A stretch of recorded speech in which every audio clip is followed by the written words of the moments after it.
consideration is 22-048, the Leave Me Home Update, 5-year plan to reduce homelessness in Monterey and San Benito counties. We have Ms. Roxanne Wilson and Megan Hunter here with us.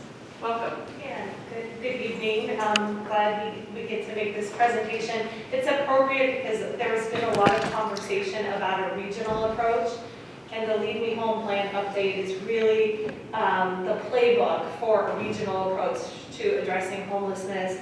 And I just wanted to acknowledge the work of the Coalition for Homeless Services Providers, which is the administrative entity for our continuum of care. I can't ask for a better partner than the Coalition. I have to say, maybe 3 or 4 years ago, I was before council sort of complaining about our relationship with the Coalition and what a difference an executive director makes. Roxanne is one of the most positive, can-do attitudes. They have bent over backwards to support the work that we do. And I failed to mention that they were the funder of the Share Center. So I just want to say I'm so pleased to introduce Roxanne because she really is a rock star in this industry, and we're lucky to have her. So thank you for that. Thanks, Roxanne. Hi, thank you. Good evening. It is now evening, council members and honorable mayor. And I do want to tell you that I am a new resident of the city of Salinas. I just moved here about a week ago.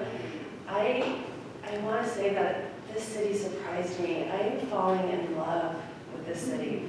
And I really do think it's because of the leadership of the council members, of the mayor, and your community development department, the police officers, everyone in the city. It just has so much energy. So that is as a resident. Thank you so much. So yes, today I'm here to present the 5-year plan that the Continuum of Care we recently released. I will tell you that I don't have my glasses on, the fog thing is killing me, so I'm gonna do my best. So the coalition, as mentioned, represents the Continuum of Care for Monterey and San Benito counties. What that really means, it's a federal program, and the charge of the coalition is to do several things. One of those things is to do the homeless census, which we just did last week. We are also in charge of creating some overarching strategy, and we bring all of the stakeholders to the table. So Mayor sits on the Leadership Council, and also Megan and Rod attend regularly. So again, thank you all for your partnership. So just going over the plan, originally there was a 10-year plan to end homelessness, and about year 12 is when I had come into the coalition, and I realized that plan was probably collecting quite a bit of dust. And we had worked with the city partners and the county to pull together funding and create a new plan under the blessing of the Leadership Council. And when we were first entering into this process, we wanted to make sure that it was informed by local data. So that was one thing that the last plan lacked. We wanted to make sure that we had all stakeholders at the table and really lifting up the voices of people who are experiencing homelessness. And we wanted to make sure that the plan was aligned with national and current best practices. So there was a time when transitional housing was the best practice. It was like the golden apple. But over time, we've learned navigation centers could actually replace transitional housing because it truncates the amount of time that people are there, and you want to just hyper-focus on providing those wraparound services. So we just wanted to make sure that we incorporated that. I do want to say that there still is a place for transitional housing in this service network. I don't want anyone to ever think that I'm speaking against it. There's just we want to create a smorgasbord of services because not one person or not one service intervention can serve all people. So the coalition worked with the city and the county to release a RFP. During that RFP process, we had engaged with Focus Strategies, which is a national firm. The reason why we selected them is, again, because they are really focused on using local data.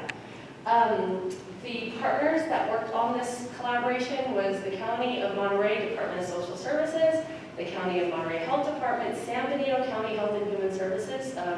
So our Continuum of Care region is between both Monterey and San San Benito counties, and also the City of Salinas. And during that time, we got a lot of feedback. We did many input sessions. In the early planning of the process, we have released several reports. We did a preliminary system assessment, and that's exactly what it sounds like. Took a snapshot, what does our system look like? What does our inventory look like? And then we did another report. How are our programs performing? What is the average length of time someone remains homeless before they are able to get housed through a rapid rehousing provider? We looked at what does our bed utilization look like? Are we serving people who are technically or by definition actually experiencing homelessness? We then took that information and did some predictive modeling. We theoretically could house everybody, but the amount of units that it would take is actually difficult to achieve. So we looked at predictive modeling, ran different scenarios, and we did a housing market gap analysis. And like I said, many input sessions, many surveys, and then we did these plan development sessions. And all of that information is what we used to really inform what we were going to do with that plan. Just really quickly, I can't emphasize enough how much we relied on local data. We wanted to make sure that the plan was coordinated. We wanted to make sure that it was embedded with dignity and respect, and that it was housing focused. I think that the only way to really address homelessness is to make sure that we have a housing outcome at the end of everything that we do. And we wanted to make sure that we're being equitable, and we wanted to be social justice oriented. So we came up with this pretty ambitious goal to reduce homelessness by 50% in 5 years. And through the predictive modeling, we do truly believe that it is achievable. And in this plan, this is how we think we can achieve that. But really quickly, we want to look at our local numbers, right? So in Monterey County in 2019, we counted 2,422 individuals who were both sheltered and unsheltered. If you were around in 2019 when we did that point in time count, it was storming. It was storming beyond belief. There was very little visibility.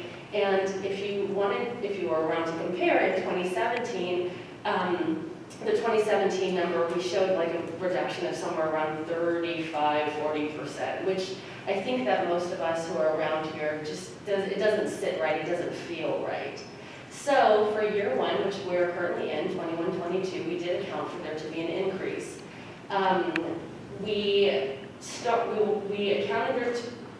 We basically used a lot of HMIS information to drive how we were going to, to decide what that increase would look like. Came up with 3,245 people, and what we want to say is by the end of year 5, only 1,162 people will remain. Our baseline for our system performance, let's say for emergency shelters, we found out that only 78% of the people who are going inside of emergency shelters are experiencing literal homelessness. So literal homelessness is exactly what it sounds like. It's somebody who is generally sleeping outside or places not meant for human habitation. And sometimes that can get a little iffy when it comes down to what about someone who was in prison for the past 10 years and then exited and went straight to a shelter. Unfortunately, HUD doesn't consider that literal homelessness, although in our community, it's obviously a person who is experiencing homelessness. So, I will say 78% seems a little low, but there's reasons why that could happen. Our goal is by the end of year 5 that we're serving 85% of people who are literal homeless or experiencing literal homelessness. And the same thing with transitional housing and rapid rehousing. We just started looking at each one of our different housing interventions. Where are we now, and what is our goal for year 5? And you'll be able to look at this chart and see that we, again, have pretty ambitious goals. One of the biggest goals that can seem a little scary, especially for a service provider, is we're saying that we would like by the end of year 5, for emergency shelters to be able to house at least 50% of the people who enter into those programs. And for transitional housing, we want to see 90% of people exiting and going into housing.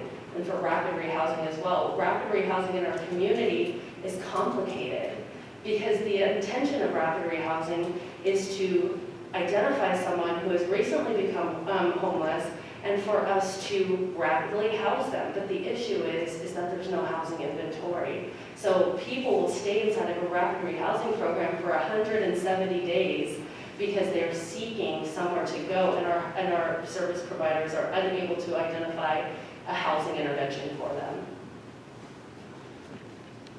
In order for us to be able to hit those goals of positive housing outcomes, we need to do some major construction in our community.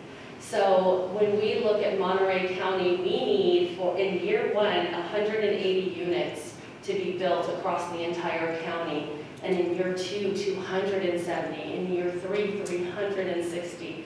And by the end of in year 4 and 5, we need 450 units.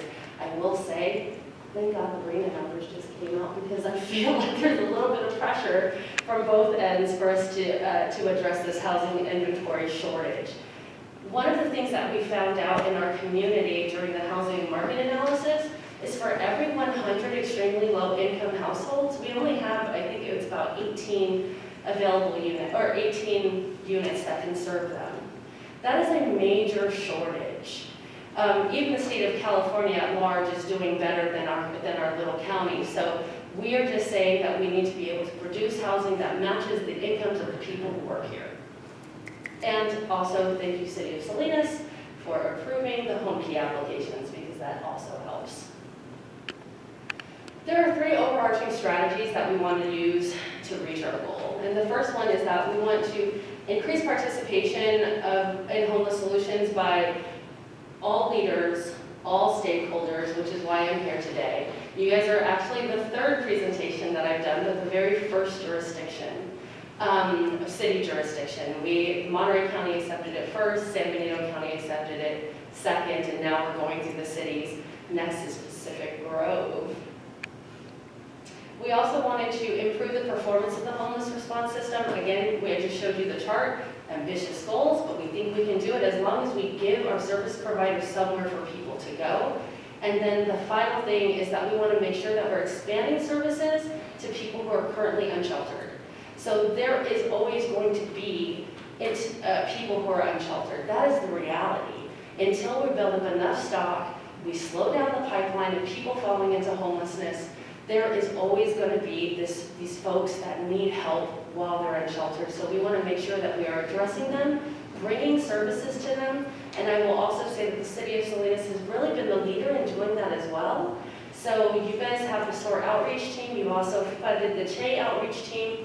The CHE outreach team focuses on bringing case management to encampments. It was mentioned earlier by one of the council members, I believe, that it doesn't really make sense to give someone an appointment 3 weeks from now. That's not meeting people where they are. What we want to do is bring the services exactly where they are, so we don't have to go through that, issue of, oh, they didn't show up for their appointments, and it's really based off of their lack of accessibility. That becomes a major issue, especially in a county as large as ours. So there's a few of the key strategies that are the key points that we pulled out to exhibit for you guys. One was to adopt the 5-year plan. The Leadership Council, like I mentioned, had adopted this about a year, it was in August, I think, of last year. And we're going region by, or city by city, trying to get buy-in from everybody. We will also be working on doing a summit on homelessness this summer. And the intention of that is to bring all electeds, all city planners, all city managers to the table so we can just educate and inform. This is what is out there. There was $12 billion in the budget, and the governor just added another $2 billion. I've spoken to so many smaller jurisdictions that can't even really wrap their brain around how can they lean into the problem. So we want to be able to provide solutions. There's even policy changes that a jurisdiction can make that can improve the production of housing. So this is the place. That was a shameless plug. I hope to see you all there. We also want to create a data-informed and strategic regional investment strategy. So the Leadership Council has a subcommittee called the Funding Committee. The city sits on that as well.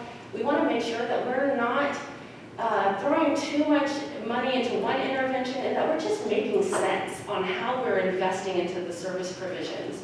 So that is on its way, and again, build political will for affordable housing. And there's a few other things that seems a little redundant: equity, lifting up the voices of people, not redundant, excuse me, repetitive, lifting up the people who are experiencing homelessness, and just making sure that we have everybody at the table. You may have heard that saying, we shouldn't be making decisions about people without them, right? That is exactly the same energy that we want to bring into this.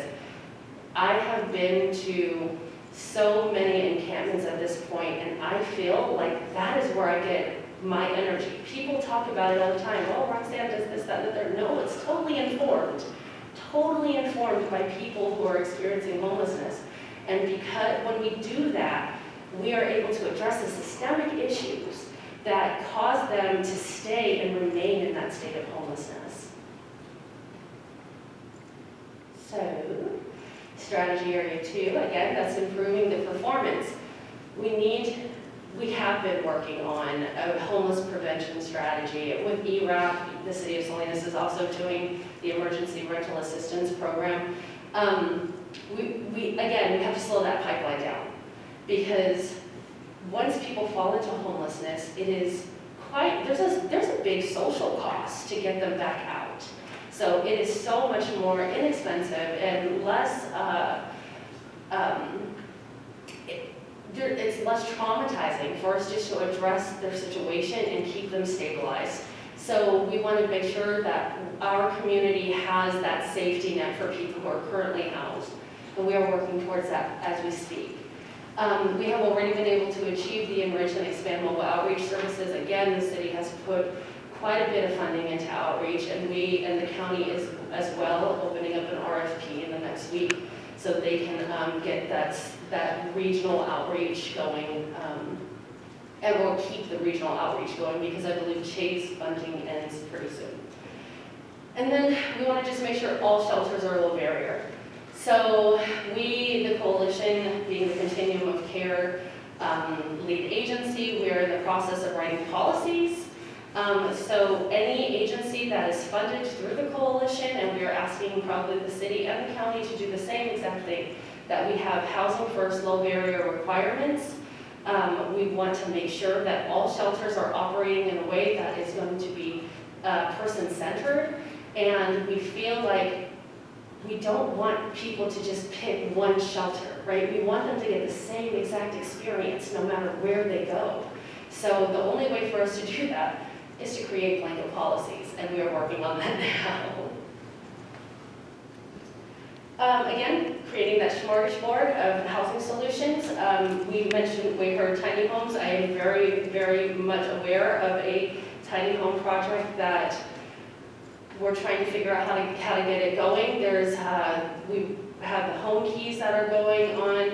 We certainly want to continue to support rapid rehousing. It will continue to be a best practice. So we just want to continue to expand the housing solutions.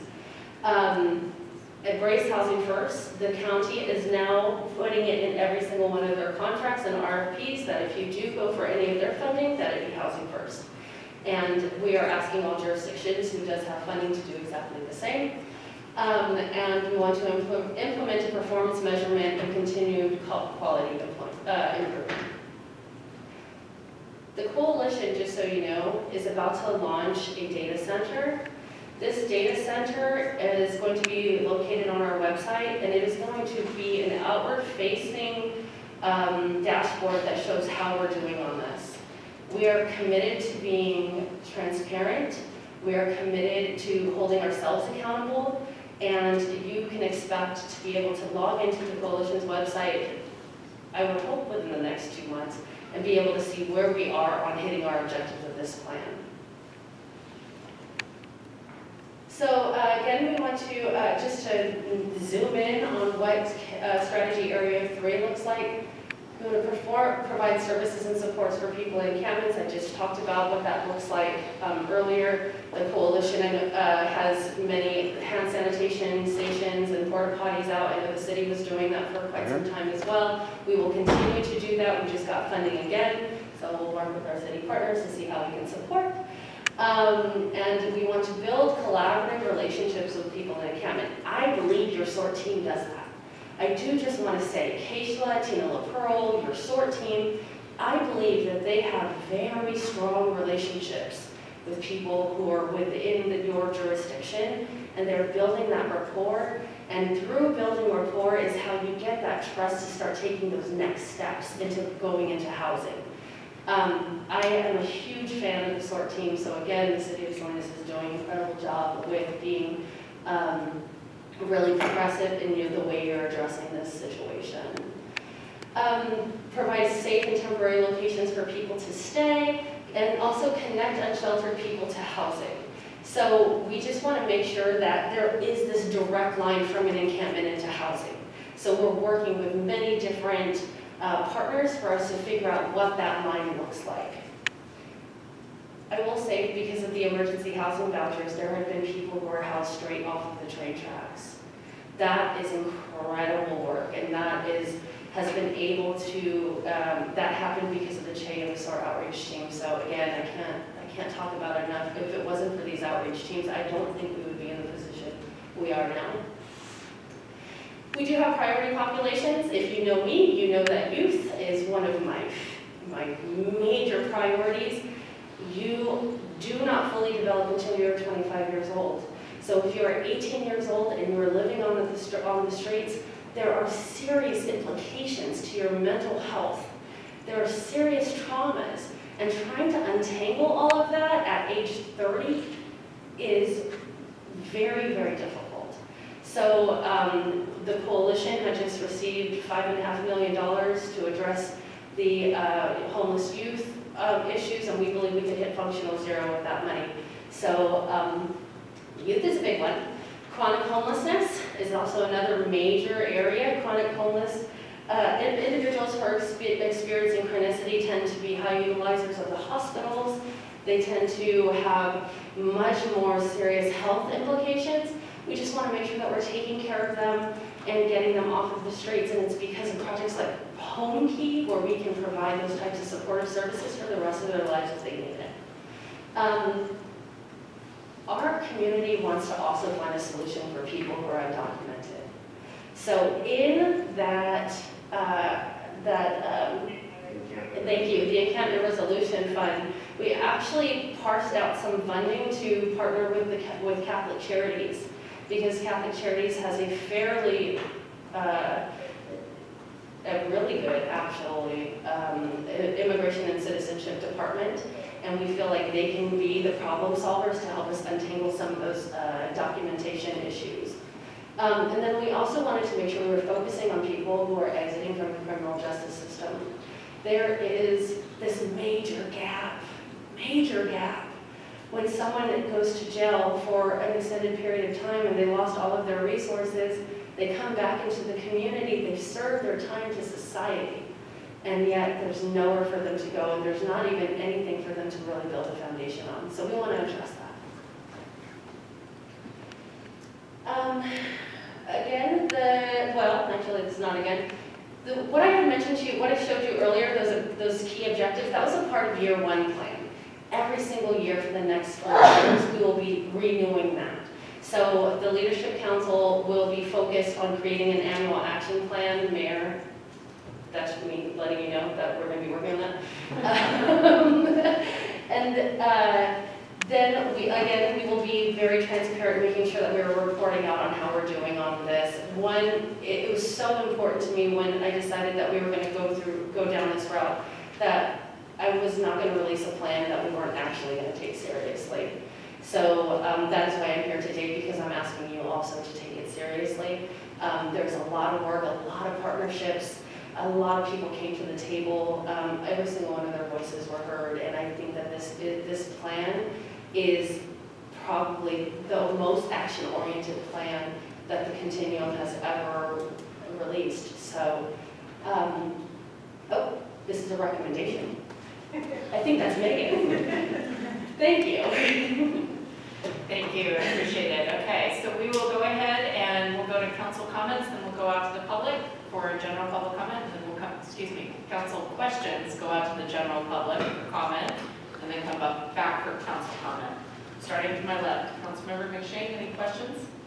Councilmember Rocha, questions? Yes, I'd like to visit the slide that is your 3 overarching strategies. So one is increased participation in homeless solutions by leaders and key stakeholders. Yes, that. The only thing that I would point out, and perhaps, I mean, I saw it discussed a lot throughout the entire presentation, but in the 3 overarching strategies, I don't see the word housing explicitly stated, and I wonder if that was an intentional trying to bring it all together through separate folds, or I wonder what the thinking was behind not including production of housing units in the 3 overarching strategies. I think that it's kind of nestled in the improved performance of the homelessness response. I do agree. Maybe we should have just called it for what it was straight, as its own category, because the housing shortage contributes heavily to not just the people experiencing or falling into homelessness, but also our inability to pull them out of homelessness. So I will take note, so I will make sure that in the future we call that out explicitly. Thank you. Thank you. And the second question that I have was in the priority populations. I think these are all areas of great need. The only question I had was there consideration to women and children as a priority population? So there is always a consideration for women and children. I think that goes without saying, to be quite honest, right? People want to invest in services for women and children. They do, naturally. But what we have is a great deal of people who are men who are unsheltered, and we wanted to make sure that we're addressing them as well. So it's not that we wanted to say they're not a priority. Actually, within the coordinated entry system, they get three extra points. They get 2 extra points. So they do get moved up as a priority within our system. But inside of this plan, we just wanted to call out those populations that tend to get left behind. So this is essentially just bringing awareness to parts of the homeless community that don't get the same attention or even funding at times. That's correct. Those are all my questions. Thank you. I will go to my right, Councilmember Barrera, questions? Yes, thank you for the presentation. With this need, how are we, as you're mentioning this team, the developers, what role do they play here, or are they involved as well? Because as we know, we have all these needs for housing, but yet we need those developers to get on it as far as the housing development. Thank you so much for bringing that up. The Leadership Council also has a committee called the Housing Pipeline. The Housing Pipeline Committee is made up of city managers or city planners, developers. There's also other elected officials. Dominic Durst is there, Susie Bruce is there, and the Housing Authority. So we do have this body of developers, which is not shown in the presentation, but it's in the 1-year plan that we created this committee. So we just stood that up November of last year. It's actually, first of all, scary. Development is a whole different language that I do not speak, but it's been very fruitful because the developers are able to not only talk to each other and discuss kind of problem solve for the different projects that they're trying to move forward. They're able to speak directly to the Housing Authority to get updates on where we are with project-based vouchers. And their elected officials, those higher level federal and state officials, they're able to hear on the ground how their initiatives are affecting the development of housing locally. So that was a very long-winded answer, but yes, they are at the table for sure. In this 5-year plan, as you mentioned, a lot of success has happened. But when we go out in the community, we we look like we didn't even make it 10. No. And that's without, not criticizing the issue, but you mentioned there are people that have been out there in the railroad tracks and now have been able to be housed. With this 5-year plan, how do you envision in your work, how do you see the situation that we do have around Chinatown and that area?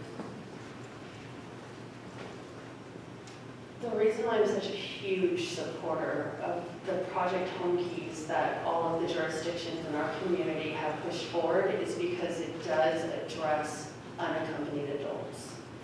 The vast majority of the folks that you guys are talking about, the Creek, my fellow Creek Ridge residents have come up here to talk about, those are generally unaccompanied adults. They don't have children.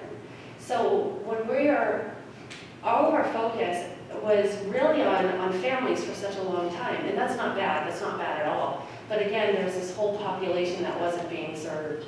And unfortunately, that population has now fell into chronicity. So now we have to address that by doing these home keys that will house unaccompanied adults or unaccompanied adults with their spouses or caregivers. And that's how we will see visual changes. Because if you're not addressing that population, then we're never going to see the change, right? And that's kind of one of the things that I always say, especially now being a Creek Ridge resident, is that every time I go outside from my beautiful home and I sit outside by the fire and I'm like curled up and I'm thinking it is freezing cold outside. Like, how privileged am I to be in this situation when there's so many people not even a mile down the road who don't have that same luxury? And the only way that we can really address that is by giving them somewhere to stay that is appropriate for their need, which is why we have to look at our data. Our data is what informed that. I will say that as you saw, we need thousands really of units in order for us to get everybody off of the streets. That's ambitious, but I think that we can reduce it by 50%. And I think that we can slow that pipeline down. And I think that we can make more changes and readjust in 5 years and see if that plan is still even relevant, because things change. And that's why that's another reason why we opted to do a 5-year plan instead of a 10-year plan, because a 10 years, so many things happen that it just becomes irrelevant fairly quickly. With all of that being said, I do hope that we can see visible differences in our community. I catch it all the time, right? I probably catch it just as much as you do. Lots of people are very upset. And lots of people they know that millions of dollars have been filtered into the community. They want to see a difference. They want to see a difference now, but they're not going to until we build inventory. Right now, we're basically sustaining homelessness. But what we need to do is get ahead of that, and you get ahead of that by everybody moving in the same exact direction. And that's why this plan is so important. That's why it's so important for us to get jurisdictions all lined up. Because if you're not all agreeing to one plan, we're all kind of grinding against each other. And that's not very productive either. And I do hope that we can get other jurisdictions to lean in. So I think we can. But you guys will be the first ones, as you usually are. Councilmember, additional questions? Benito. Yes. I just have 2 more questions on,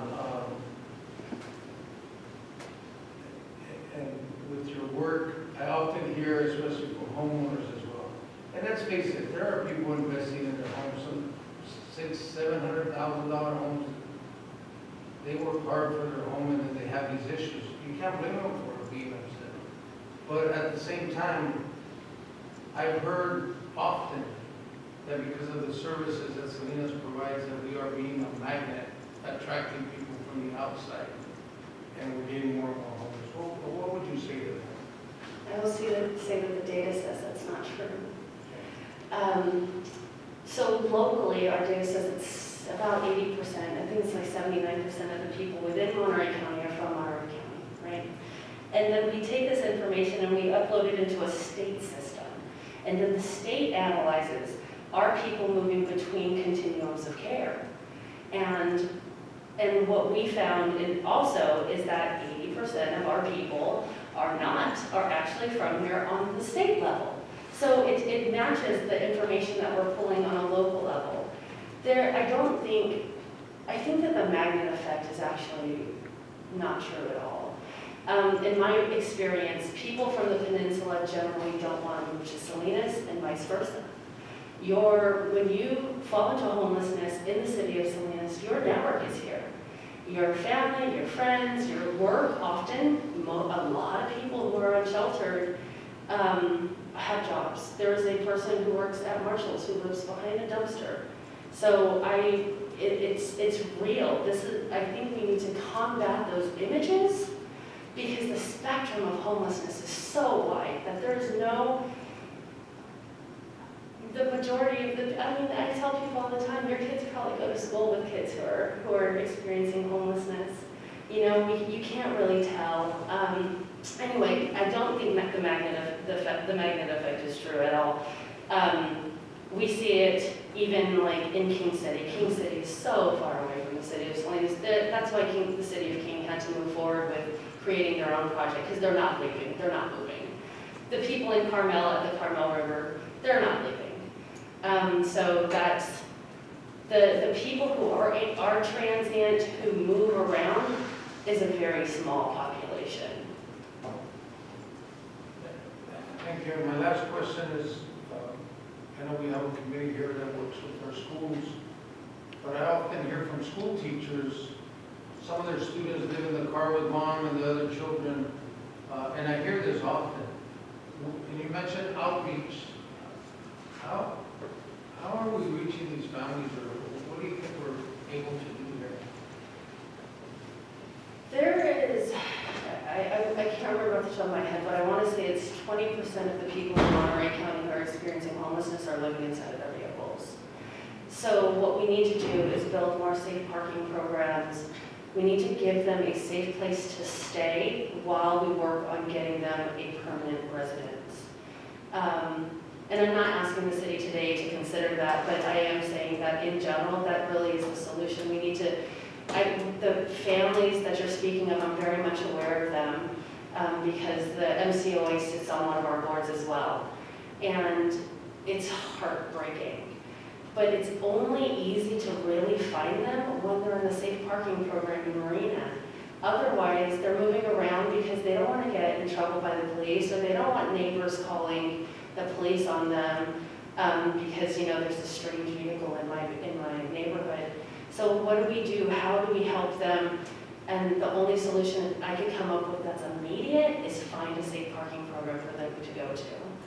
As it stands right now, the MCOE is our biggest partners. They're the ones that help us locate families. And the same thing with the outreach teams. Thank you. Councilmember Sarnian, questions? Thank you, Mayor, and thank you for your presentation. So the data that you speak about, is there somewhere where this data is housed? Is it just data that you guys have, or is it somewhere where somebody can go and obtain the different data that you speak about? So the coalition is the data keepers. We are what's called the HMIS lead agency. So it's the Homeless Management Information System. It is the database that the federal government mandates that we use. We are going to be releasing that data, not just about the 5-year plan, but just in general. We have a lot of questions. How many women and children in Pacific Grove are homeless? So those are the types of things that we hope that we can push out there because we want the community to make informed decisions. And we realize that you cannot unless we are there to provide that information to you. So that is something that is in the works then? Yes. And what about, I know you were speaking about the different counties, San Benito County that you've done a presentation for Monterey County. How would you say Monterey County received the information, seemed supportive? What was your overall feel from that presentation that you had with the county? was, I thought it went really well. They had the way it was structured is I had done the presentation and each department head had to come up and basically express how their department will support the 5-year plan. So I do believe that we have buy-in from all of the departments. The county is also hiring a homeless services director. So that person will be tasked with creating a comprehensive approach between all the county departments, making sure that they're all in alignment. Because again, it's one of those things that I'm saying, when the departments are working against each other, it's really just not productive. So I think they want to just bring it all together. San Benito County is a different kind of county. And although they accepted it, it was not quite as coordinated, I think, as the Monterey County one. But we also have a huge presence in Monterey County versus San Benito. I'm just now starting to send my staff out there and spend more time with them. Thank you for that. And I know you were talking about some tiny homes. I want to see what the coalitions, how they feel about, things like tiny homes, and even about some of the things that have come up in conversations, and again, just what the coalition, as far as best practices, but tiny homes and sanctioned encampments. Those are two topics that I know that a lot of residents and even elected officials have to have conversations about those. What's the coalition's stance on both of those? So so when it comes to tiny homes, that's the easier question. I think that tiny homes have a major footprint. So you can't serve as many people. However, I will say that they're the most attractive and probably easiest to persuade people to go into. There is a community in tiny homes that folks in encampments would experience, right? That's why encampments come to fruition. There's actually safety in encampments. It's interesting for people to hear me say that. But when you are able to leave your items because you have a doctor's appointment and you know your colleagues who are staying in the same encampment will watch that stuff for you. Those are the types of things that we really have to understand. Like, what are the dynamics and how do we replicate that so that people want to move forward into housing? And I think that you can do that with the tiny home model. I would also be intrigued to see what would happen if we moved an entire encampment at the same exact time into the tiny home project, because I have theories about community, and I think that people don't want to leave their community. I call it winner's remorse. So if you get housed, you have this guilt because your friends, your long-term friends, and really their family, because that's what they consider the folks in the encampments, they're still outside. So how do we address that, and so that the person who was housed doesn't fall back into homelessness just by being supportive to their family and allowing them to stay inside of a unit that they're not really supposed to be staying in, So those are very bigger, those are large questions when it comes down to how a tiny home model would work. And again, I do believe that we need many different options. There's not a one-size-fits-all, for sure. Now, when it comes to sanctioned encampments, I'm reluctant to say if I support a sanctioned encampment. What I can say is that I do not support sweeps that are frivolous. So when we have people who are living in an encampment, how can we support them? Like, bring trash bins to them. That's the number one reason why anybody has a problem, is the amount of trash that is collected. So how can we build a system to where we're not impacting the housed residents by there being an abundance of trash outside? How can we support the folks by getting them access to their vital docs that was lost in a sweep? Those are things that actually happen, in the amount of trauma that happens when you lose all of your belongings.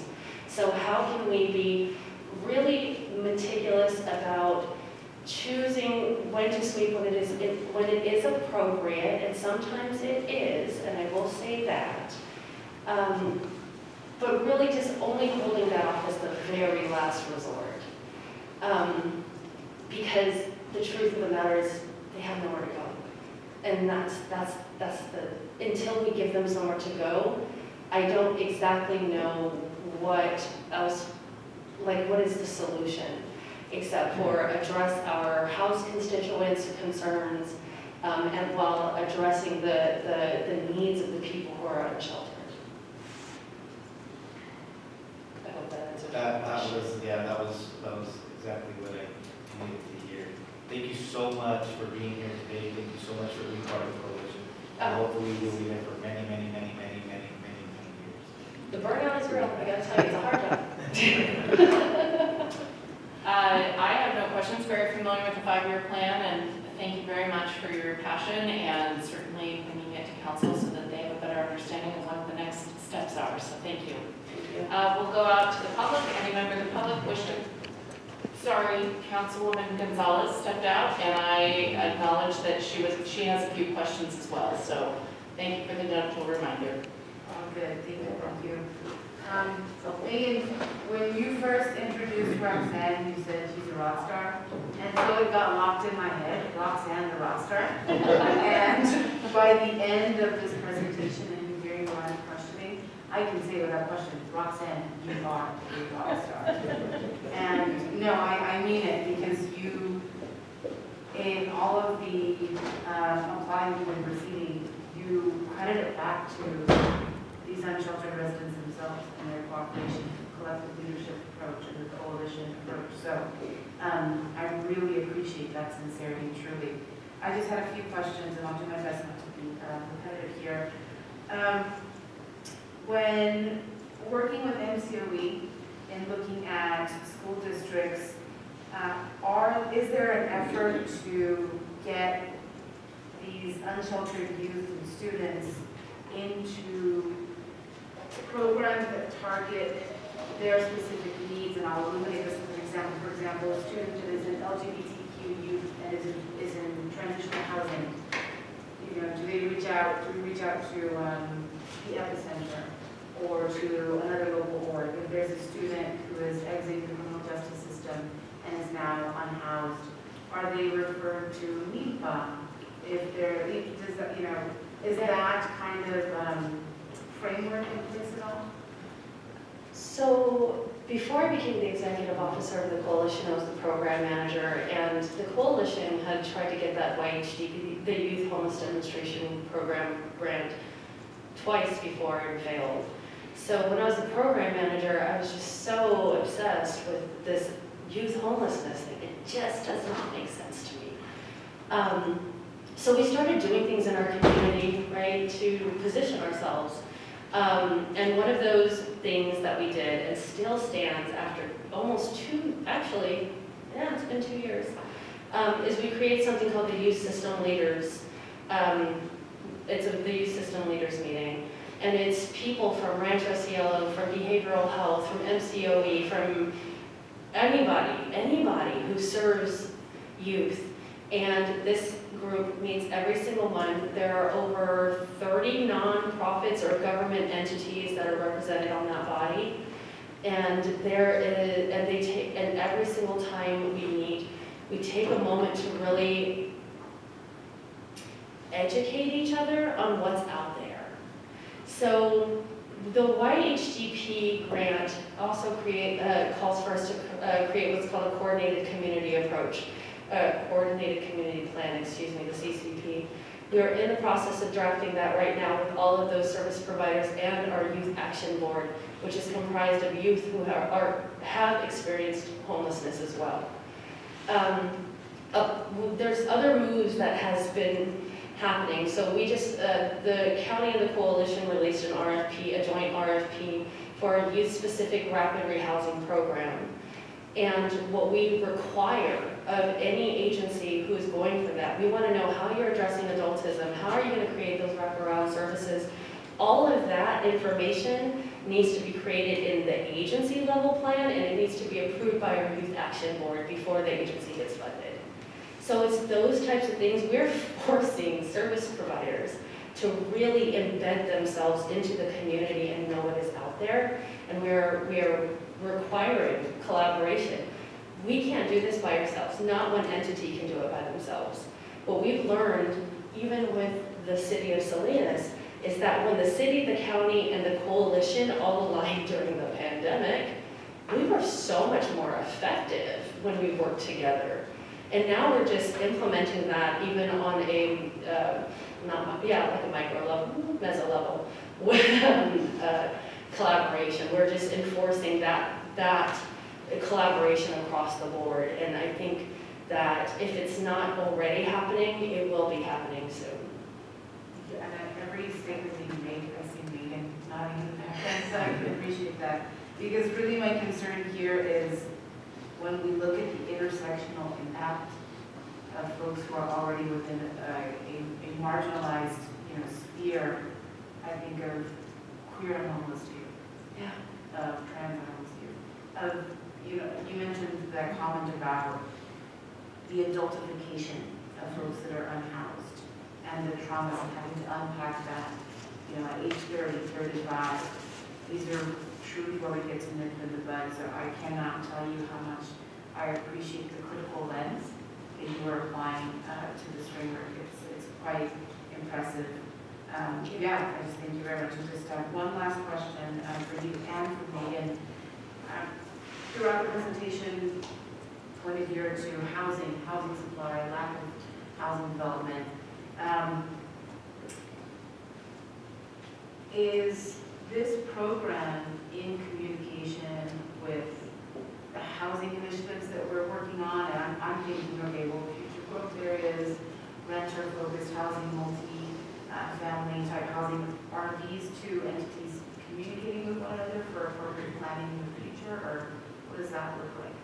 Yeah, I think Roxanne mentioned that there's a housing pipeline group that kind of talks and tracks these projects. And then, of course, for us, we have been like hand in glove on these home key applications, which I can't stress. If we're successful, we will be bringing online over 200 units of permanent supportive housing in the City of Salinas between the Goodnight Inn and the two projects that we're looking at. And that has to do with the fact that we're collaborating on those, because I have to rely on the coalition to help identify the people who are going to be in these units. And she's been also very instrumental in Project Roomkeep. We took over from the coalition. So we're like working very much so on getting housing built. And also we're working on some other initiatives that to address affordable housing and housing for the homeless population. Awesome. Thank you, Megan. Thank you, Roxanne. Appreciate it. Surprise. West Salinas, Monterey County Home Machine. I'm impressed. I do think the coalition is doing a great job. In fact, the acknowledgement of the feedback, that was just one little line, but we've been kind of driving you into doing this, dragging and kicking and screaming. This is all out of spite. That's how it started. But luckily, there's a lot of love and there's a lot of heart with a lot of people, and they're willing to make those words make impact. And that's what we should be doing as a policy. That number 3, expanding services is kind of what you need. People need a place to be 24 hours a day. Running water, electricity, laundry, shower. We need those things. That's what you could do instead of sweeps. $2 million of sweep money. Let's actually treat people well. Can we do that? Or are we just trying to make people more desperate so then we can charge them more? It's not how society's supposed to work. Where's our love? That's really, I don't see it. And that's why I guess I drive on this so much, because this is public policy, and whether or not we want to accept those people as part of our population, they are. And we have a duty, responsibility, obligation, the same way as what was said. You got to hold yourselves accountable. And that's the hard part. That's what we've been driving at this whole time. We've got a brand new council because of it. And that's what we need, community-minded. We need to sell Salinas up, not sell Salinas out. We're saying rich in land, rich in values. Show it. Make it real. Love people. Amor Salinas. Where is it? Make it happen now. Stop the sweeps. Come back to council for final comments. I'll start to my left, Councilmember McShane. Thank you very much. It's better we work together than against one another. So, good work. Councilmember Rocha. Thank you for your presentation. I appreciate the fact that this is going to be presented to every jurisdiction in the area, because I do think that there is a degree of accountability that is established through every jurisdiction adopting this 5-year plan. I would highlight that the area I think that needs the most focus is the housing affordability and production thing. And I would just highlight that there's a difference between accessibility and affordability. Bernie Sanders the same thing said, access doesn't mean a damn thing if you can't afford it. And so in thinking of that quote, I think of communities like Hollister. Housing being built left and right, and it's not going to the residents of that area. It's going to people who live 30 minutes away who are facing their own housing crisis. And I don't mean to demonize people who live in San Jose. They're escaping a housing crisis that they cannot live and afford in. But certainly, when we're building housing, we have to be very intentional on the types of housing we're looking to build to make sure that it's meeting the needs of our workforce. And meeting the needs of our workforce means something very different than workforce housing, which is an established term that defines income above $95,000 in our area. And so I'm just really going to be, at least along as a councilor, driving the housing affordability, the need to increase affordable housing stock. I think that's one of the most important components of this.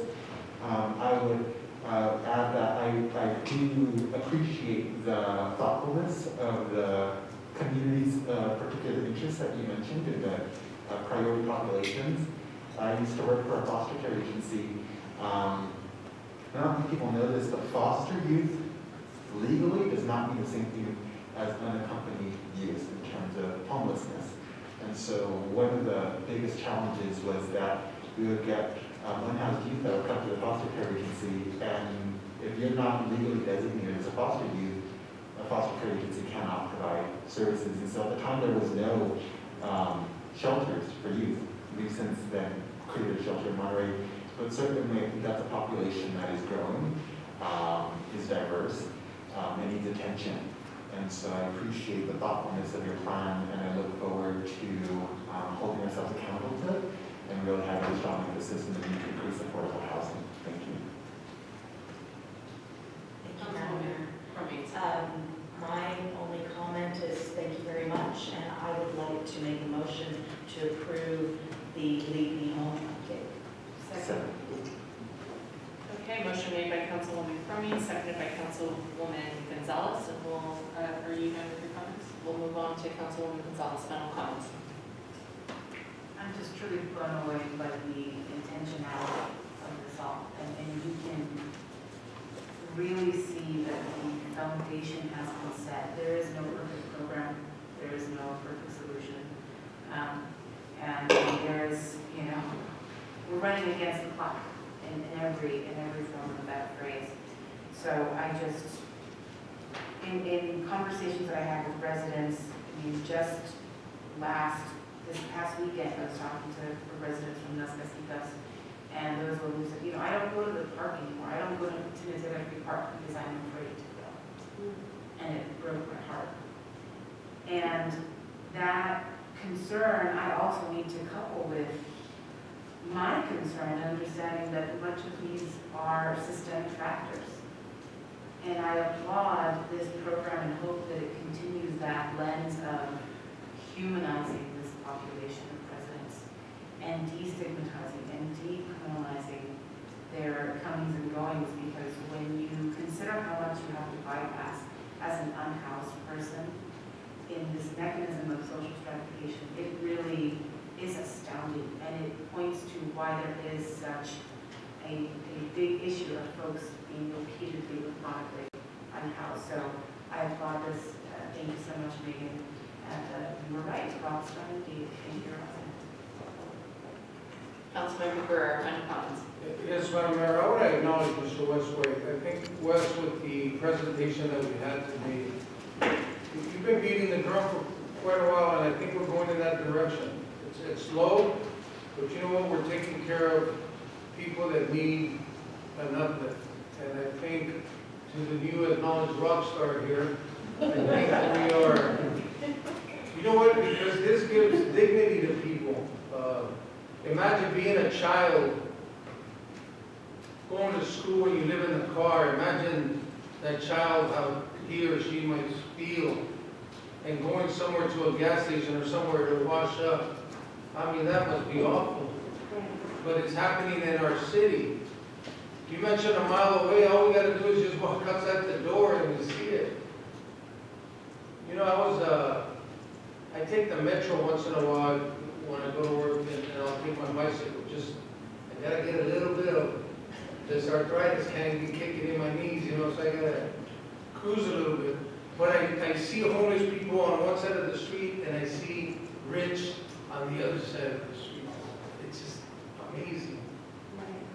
But I'm like you, I thank God I'm blessed. I live within my means. I'm not a rich person, but I have a nice bed. I have a good family. And some of these children, some of these young people, some of these young people that are also dealing with their sexuality and other issues, that must be scary. So I thank you for your work. And West White, I want to thank you for your work, because you're out there. We're not giving out charity, we're lifting people up, we're giving them dignity of somewhere. Ms. Megan Hunter, I know you and I, we've been in the differences of opinion. You're an amazing woman. You're a real rock star. She is. I really want to just acknowledge that. Ms. Hunter, you know what? You're one of those quiet people, but I can see your baseball bat. You're an amazing woman, Ms. Hunter. And you know what? Gradually, you're bringing us up to hear about families that were at a tent and now they got a place to live. How awesome is that? So thank you for your work. Councilmember Sornio, final comments. Thank you, Madam Mayor. And again, thank you so much for being here today. The work that you are doing definitely doesn't go unnoticed. And to Megan and the crew, as always, thank you so much for all of the hard work that is being put in. And I would say that there are times where we do need to just realize the improvements that are being done. Obviously, we still have a lot of work to do, but acknowledging as well that there is a shared center, there is a good that we will be working with the San-Borneo and different opportunities like that. And it wasn't seen in previous councils. We understand that, but we're here today. We're all working together, and it makes me feel very optimistic to know that we also get to be a part of that collaboration with the experts. So again, thank you so much for that. And one of the things that I would like, obviously, to hear more about, which we will be, but you brought up a great point earlier today, is that there already are RVs and cars, and we see them when we're driving in Salinas, and definitely something like that in collaboration with the counties is something that probably is already being looked at. But I would just say as well that might be another avenue that Salinas or even in the surrounding areas can be looked at, because whether we agree to have somewhere that we say people can be, there's already places where people are parking, things like that. So I'm just very excited to be part of the team and know that this council and actually I'll speak for myself, but I definitely support. But I do get the same sense from this council. So thank you so much for your work. And just on my final comment, certainly I'm privileged to co-lead the Leave Me Home plan with your wonderful coalition, and I'm thrilled to support it. So with that, we'll call for the vote. Thank you. Councilmember Barrera? Yes. Councilmember Cummings? Yes. Councilmember Gonzalez? Yes. Councilmember McShane? Yes. Councilmember Osornia? Yes. Councilmember Rocha? Yes. Mayor Craig? Yes. Motion passes. All right.